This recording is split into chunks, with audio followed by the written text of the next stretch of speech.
en chaque être humain est une histoire unique. Des fragments de joie, de tristesse, de colère, d'amour. Des fragments de vie marqués par des sauts dans le vide et aventures excitantes, ou des échecs douloureux et égarements profonds. Des fragments essentiels, pourtant invisibles à l'œil nu.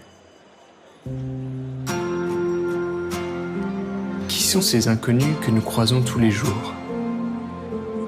Quelles sont leurs vies, leurs convictions, leurs messages? Et s'il suffisait simplement de leur poser la question?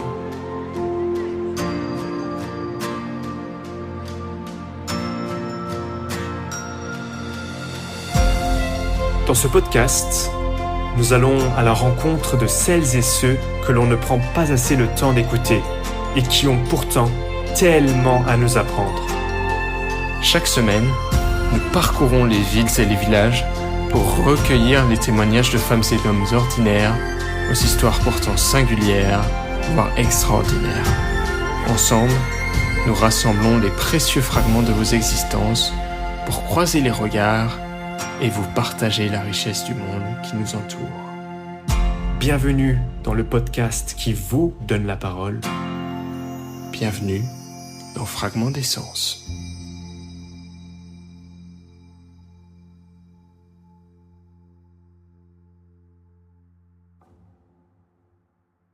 Salut la compagnie, c'est Alex et aujourd'hui on se retrouve pour un 22e épisode dans la préfecture du Haut-Rhin, Colmar. Avec près de 70 000 habitants, il s'agit de la 3e commune alsacienne en nombre d'habitants, après Strasbourg et Mulhouse.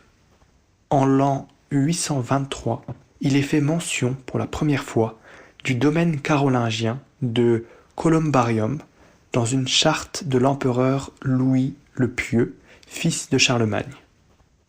En 1354, Colmar participe à la création et devient membre de la Décapole, une fédération des 10 villes impériales d'Alsace. À la fin du Moyen Âge et durant la Renaissance, la ville alsacienne se développe grandement. Bien que dotée d'une ceinture de remparts, elle est le théâtre de nombreux troubles comme la guerre des paysans au XVIe siècle et la guerre de 30 ans au XVIIe siècle, après quoi Colmar est annexée par la France. Elle sera cédée à l'Empire allemand en 1871 avant d'être réintégrée à la France à la suite de l'armistice de 1918. Du reste, Colmar détient un riche patrimoine architectural. Je peux citer notamment la cathédrale Saint-Martin, le théâtre municipal, les canaux de la Petite Venise ou encore les maisons du Moyen Âge. Sa situation géographique et son climat favorable à la culture de la vigne lui vaut le surnom de capitale des vins d'Alsace. Notons que cette capitale est aussi la capitale natale du créateur de la Statue de la Liberté à New York, Auguste Bartholdi. Étant de passage à Colmar à l'occasion des Journées du patrimoine, je ne peux que vous confirmer cette richesse patrimoniale. Inutile de préciser combien les gens sont nombreux à parcourir la ville, et le fait que ce soit également le jour du marathon de Colmar y est sans doute pour quelque chose. Ce n'est pas tout, mais il est grand temps d'aller à leur rencontre. Place aux fragments d'essence.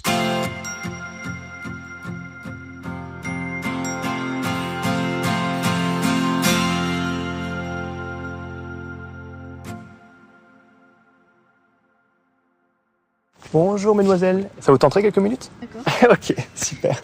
Moi je m'appelle Anya. Anya, enchantée. Nora. Nora, Anya et Nora. Bienvenue dans Fragments d'essence. Anya pourrait décrire Nora et Nora pourrait décrire Anya, ou ça vous va ou pas? Oui, ça va. Ok, c'est parti. Qui commence? Je peux m'asseoir? Oui. Ok. Je commence? Vas-y.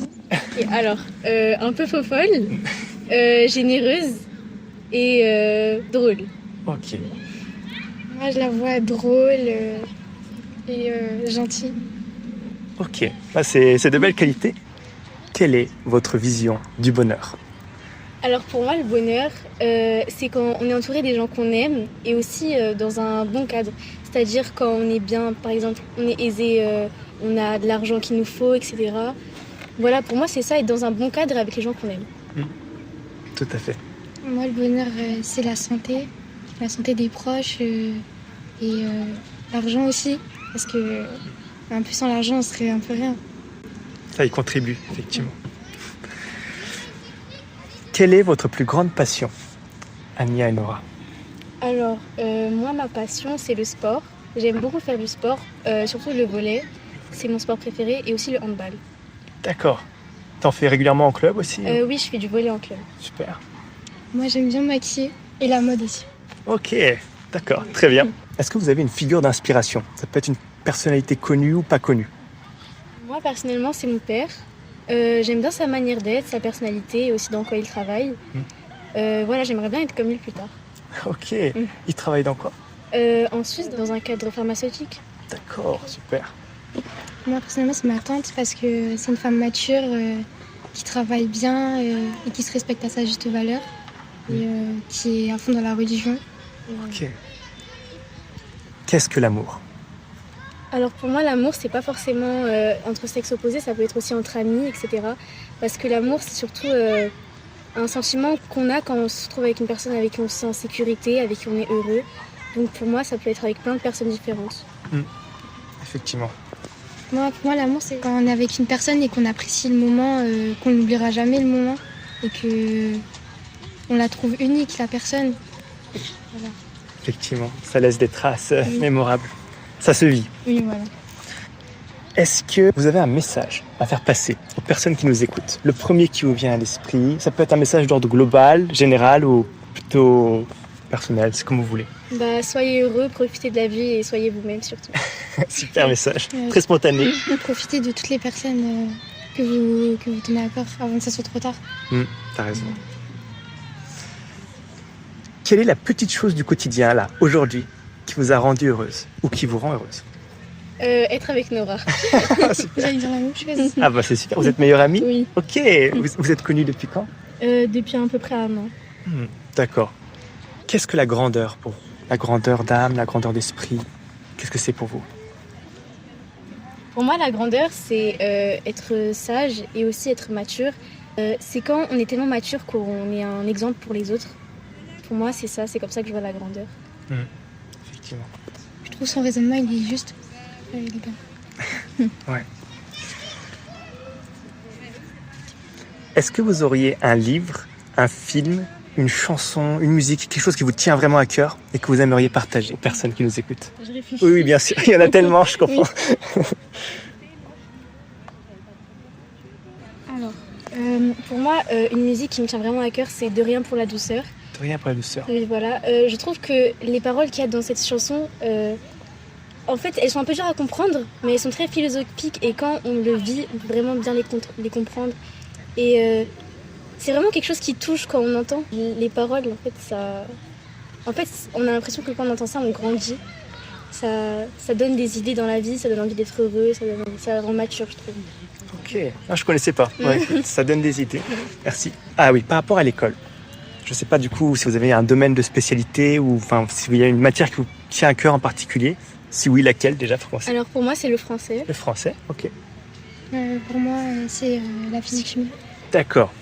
Alors jusqu'à maintenant, s'il y a une chose que vous auriez aimé apprendre à l'école, mais que vous n'avez malheureusement pas appris, qu'est-ce que ce serait? Moi, c'est l'anglais et les maths. L'anglais, ouais, effectivement, c'est pas évident. Moi, en fait, c'est une matière qui n'existe pas, mais pour moi, ce serait apprendre la langue des signes, etc. Ce serait bien pour pouvoir communiquer avec les gens qui sont malentendants, etc. En fait, c'est quelque chose qu'on doit apprendre malheureusement de nous-mêmes. Et la plupart du temps, c'est difficile. Du coup, ce serait bien que ce soit à l'école. Comme ça, tout le monde pourra apprendre. Et ça permettrait de communiquer de manière universelle avec tout le monde et d'étendre la diversité justement à l'école. Ok, ouais, bien vu, effectivement. Alors, pour terminer, proverbe du jour. Quand le chat n'est pas là, les souris dansent. Qu'est-ce que ça vous inspire? Alors pour moi, ça veut dire que peut-être quand une certaine personne n'est pas là, on peut être nous-mêmes. Moi, c'est comme ça que je perçois ce proverbe. Voilà. Ouais. Bah, moi, je pensais à la même chose. Voilà. Que, en fait, le chat, c'est comme une personne qui perturbe par moment et que du coup, quand elle n'est pas là, on peut être nous-mêmes sans être jugé. Exactement. Bien vu. Ok. Bah, merci beaucoup. De rien. Ça marche. Au revoir. Bonne journée. Merci.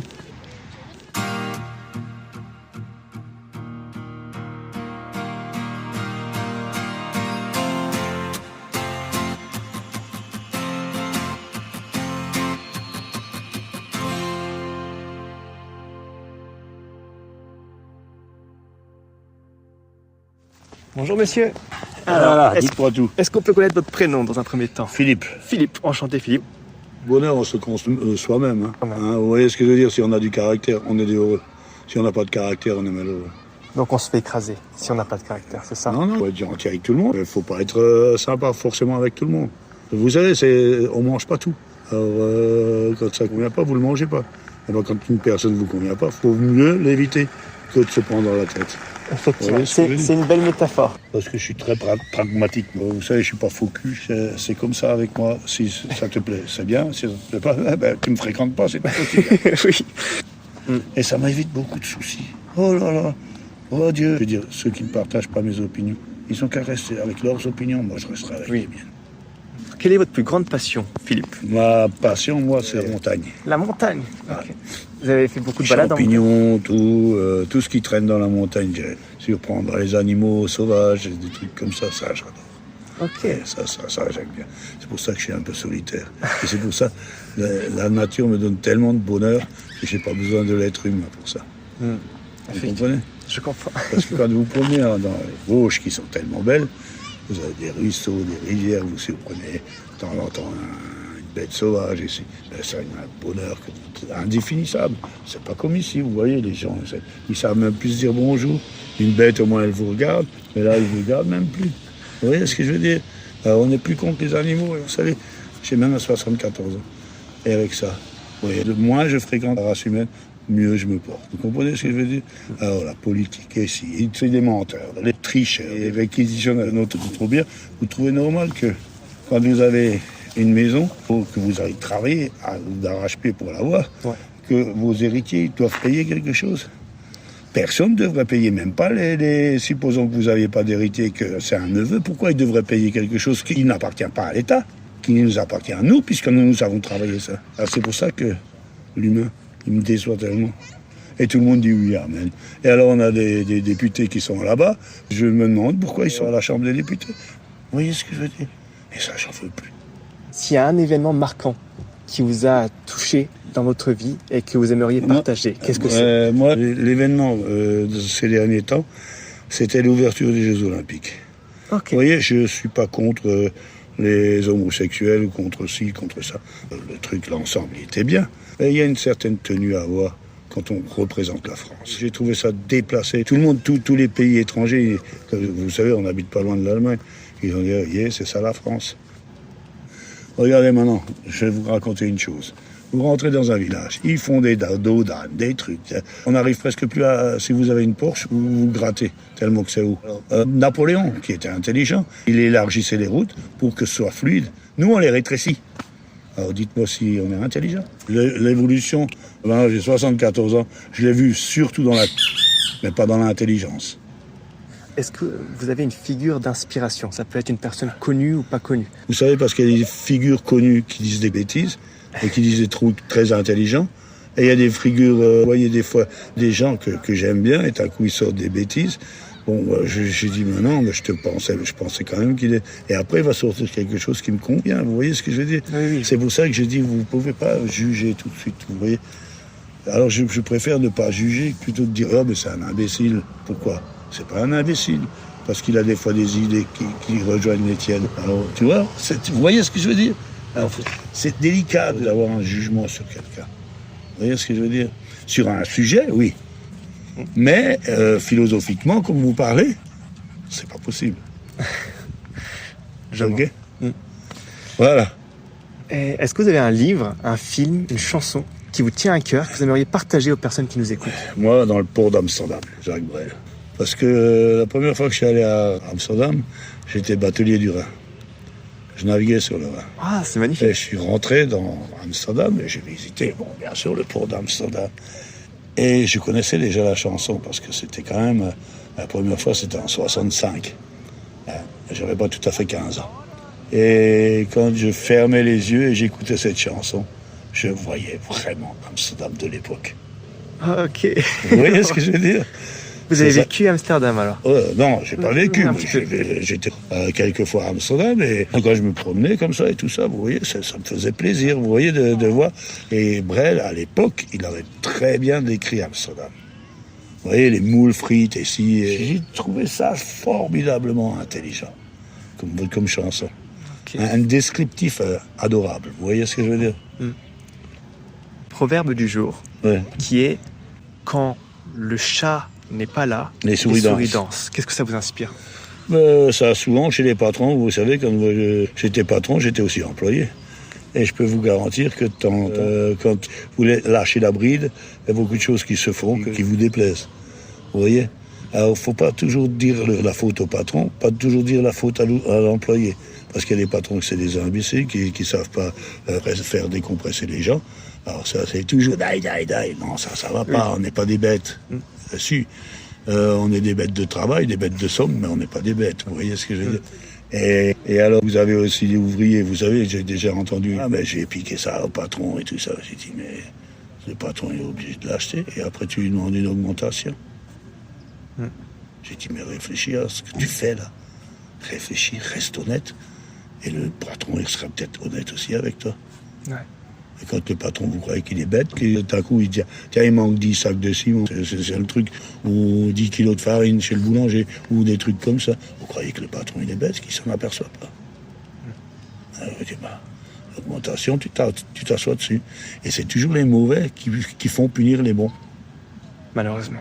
Vous voyez ce que je veux dire? Voilà. Vous savez l'expérience ce que c'est? C'est une lanterne qui éclaire le chemin parcouru, pas à parcourir. Il faut bien se mettre ça dans la tête. Parce que l'avenir, vous ne le connaissez pas. On ne le connaît passé, pas. vous le connaissez.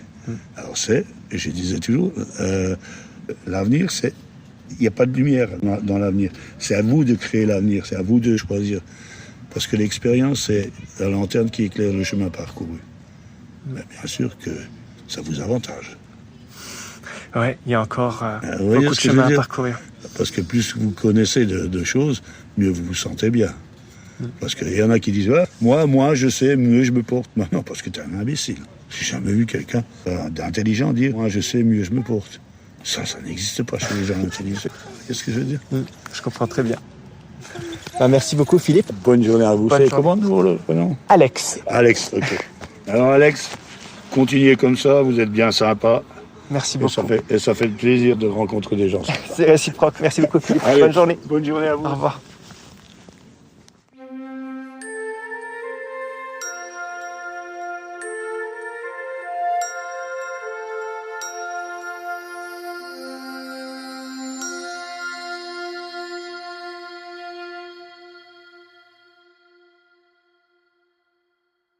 Et c'est ainsi que s'achève le 22e épisode de Fragments d'essence à Colmar. Je tiens bien entendu à remercier tout particulièrement Philippe et nos chers amis Ania et Nora pour le partage de leurs uniques fragments de vie. Merci aussi aux autres personnes que j'ai rencontrées dont l'anonymat a été préservé par respect. J'espère que cet épisode t'aura plu au moins autant que moi. Que signifie donc le proverbe « Quand le chat n'est pas là, les souris dansent ». Eh bien, vous l'aurez deviné, quand la figure d'autorité est absente, la figure qui en dépend se libère. Quand le prédateur est absent, la proie est vivante. Reste à savoir qui correspond au chat qui nous entoure et comment nous dansons en son absence. Sur ces questionnements, je vais vous laisser et je vous donne rendez-vous la semaine prochaine pour un nouvel épisode. Florian sera de retour, cette fois-ci à la Verpillière, avec comme proverbe du jour, on presse l'orange et on jette l'écorce, de Voltaire. Prenez bien soin de vous et à bientôt!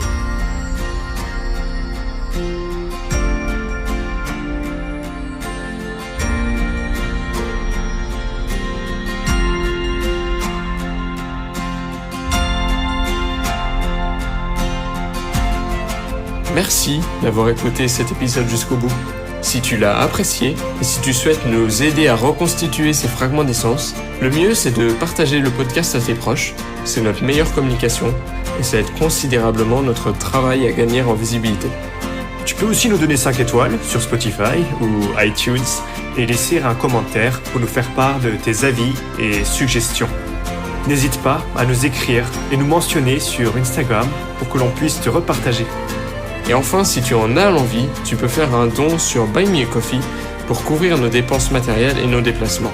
Tous les liens sont en description du podcast. À la semaine prochaine pour un nouvel épisode. Et surtout, n'oublie pas toi aussi de rassembler les précieux fragments de nos existences.